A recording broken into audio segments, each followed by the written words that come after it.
Halo, assalamualaikum warahmatullahi wabarakatuh. Kembali lagi di ternak kita. Saat ini kita lagi ada di kandang klosos ya.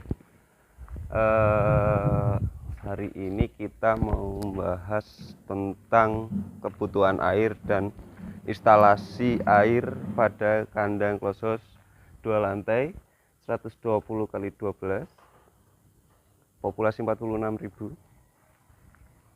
Populasi terpasang sebenarnya kuat sampai 50, cuma saat ini hanya diisi 46.000. Oke, kita langsung kembali ke kebutuhan airnya. Untuk kebutuhan air kita bisa lihat untuk satu kandang kebutuhan total air minum ayam, untuk cooling bed dan untuk dapur mandi dan lain-lain itu sekitar 12 ribuan, 12.000 liter. Ini satu toren besar kapasitas 5.100 liter, ada 2 unit 15.100. Yang ini ada 1.050 liter, yang itu juga sama 1.050 liter.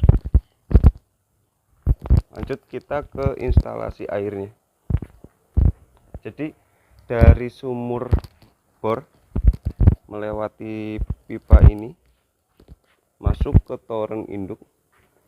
Nah, dari toren induk kita diinstalasinya seperti ini agar tekanannya sama. Instalasi seperti ini tujuannya agar tekanan di sini juga sama. Di sini. Ketika toren ini tingginya segini, maka toren yang sebelahnya akan sama karena diratakan melalui satu titik ini. Nah, di sini kita pasang bypass. Tujuannya untuk bisa mematikan salah satu input ketika mengisi. Nah, dari toren ini laju ini masuk ke dalam. Sebelum ke toren yang masuk ke kandang, ini toren yang masuk ke kandang melalui sistem filtrasi. Dari filtrasi ini cukup banyak. Dari toren induk itu kita perlu bantuan pompa air, pakai untuk kapasitasnya sekitar 28 liter per menit untuk pompa air sing ini. Jadi ini semuanya masuk melalui RO, reverse osmosis. Dari RO kembali langsung ke filter, hosting filter, ada 6 titik, kemudian ke UV, baru masuk ke toren. Nah, dari toren nanti dialirkan lagi ke dalam kandang, nanti kita masuk ke aliran dalam kandang. Nah, dari ini kita bisa melihat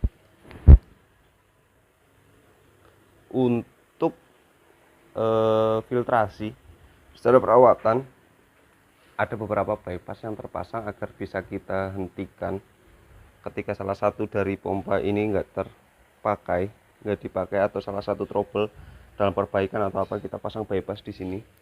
Tujuannya agar tetap bisa bekerja tanpa mengganggu yang lain.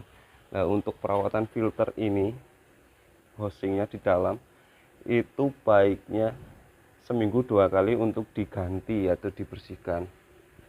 Ya, tujuannya agar bakteri tidak terlalu banyak menumpuk. Kayak ini coklat itu kan karena kotoran, dan ini ada tanda-tanda lumut sedikit, maaf, backlight. Jadi ada biofilm sudah masuk melalui UV atas baru masuk, jadi keluar airnya udah bening, udah sangat bening, seperti air galon isi ulang biasa itu yang di warung-warung. Ini sistemnya seperti ini. Kalau galon-galon itu pun digunakan untuk ayam, jadi kebutuhannya ya sekitar 5-6 ribu per hari untuk ayam besar. Penggunaan untuk minum, cooling pad dan lain-lain. Ya, kita masuk untuk kandang ini menggunakan vento, posisi umur 5 hari.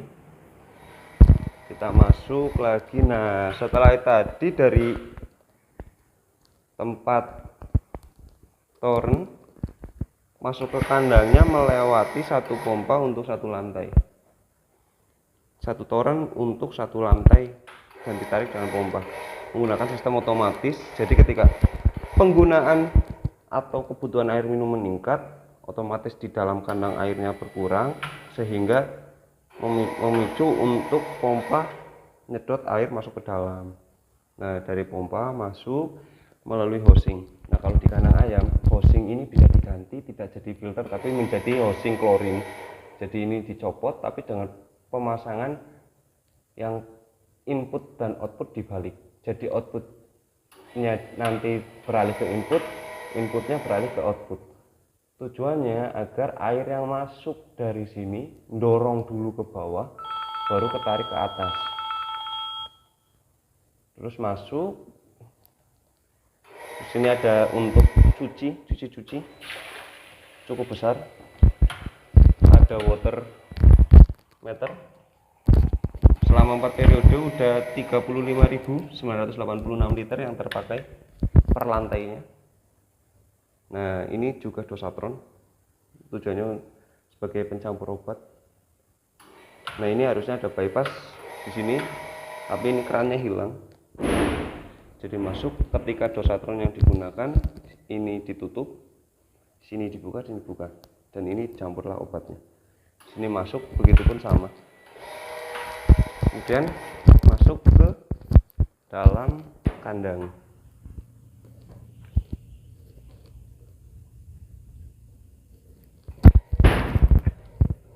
Nah, dari tadi salurannya masuk ke sini dibagi menjadi 4 line.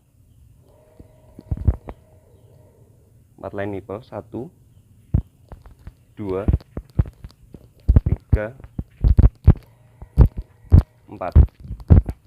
Dari sini kita pasang bypass lagi. Nah, untuk di sini kita atur ketekanan untuk ayam 5 hari sekitar 15 sentian agar tekanannya kecil.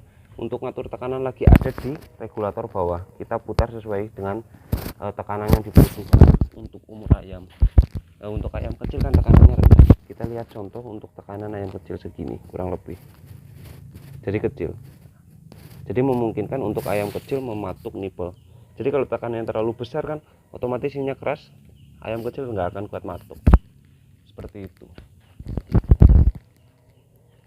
Diusahakan untuk kandang besar seperti ini jangan menggunakan sistem gravitasi atau tekanan, nanti bakalan sering tekor, karena ketika udah lewat 14 hari pasti penggunaan cooling pad lebih sering, dan cooling pad panjang kurang lebih 15 meter, tinggi 1,5, membutuhkan air juga cukup banyak. Ketika pakai tekanan pasti tercapai untuk lantai atasnya, khususnya dimana lantai atas lebih tinggi tekanannya yang dibutuhkan dan lebih panas. Ketika tidak tercapai, dampaknya pada produksi sangat besar, seperti itu. Oke, seperti itu aja dari saya, semoga bermanfaat. Jangan lupa like, komen, dan subscribe. Tinggalkan pesan diskusi di kolom komentar atau di DM saja, nanti saya sertakan Instagram saya melalui kolom deskripsi. Terima kasih. Assalamualaikum warahmatullahi wabarakatuh.